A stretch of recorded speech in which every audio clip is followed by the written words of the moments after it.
Сәлем достар, бүгін сіздермен бірге өте дәмді және ерекше тағам мясо по-французски, яғни французша ет деген тамақ жасайтын боламыз.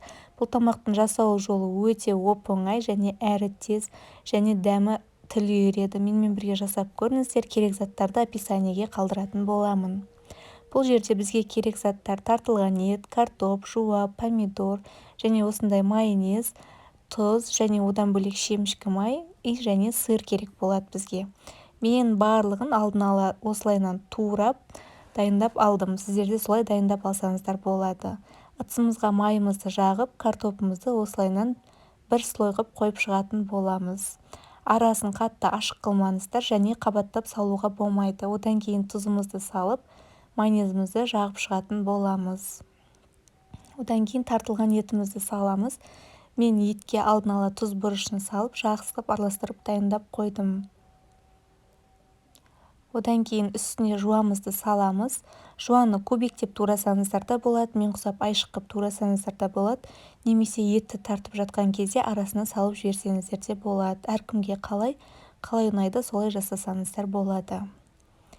Әр слойдың арасына тұзымызбен және майонезімізді жағып отыруды ұмытпаймыз.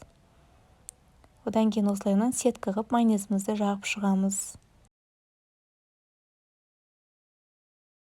Тағы да картопымызды осылайынан бір келкі қып қойып шығамыз. Одан кейін тұзымызды сеуіп, майонезімізді жағатын боламыз. Барлығын мен құсап турап дайындап қойсаңыздар, өздеріңізге оңай болады. Одан кейін помидорымызды салып, бетіне оның да тұзымызбен майонезімізді жағып, қызып тұрған пеште картошкамыз бен етіміз піскенше пісіріп алатын боламыз.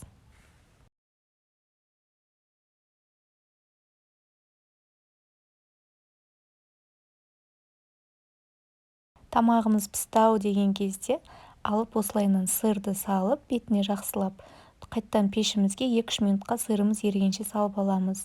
Одан кейін қалауларыңыз бойынша сәндеп осылайынан ұсынсаңыздар болады. Бұл рецепт өте дәмді болып шығады. Менің рецептім бойынша жасап көріңіздер, астарыңыз дәмді болсын.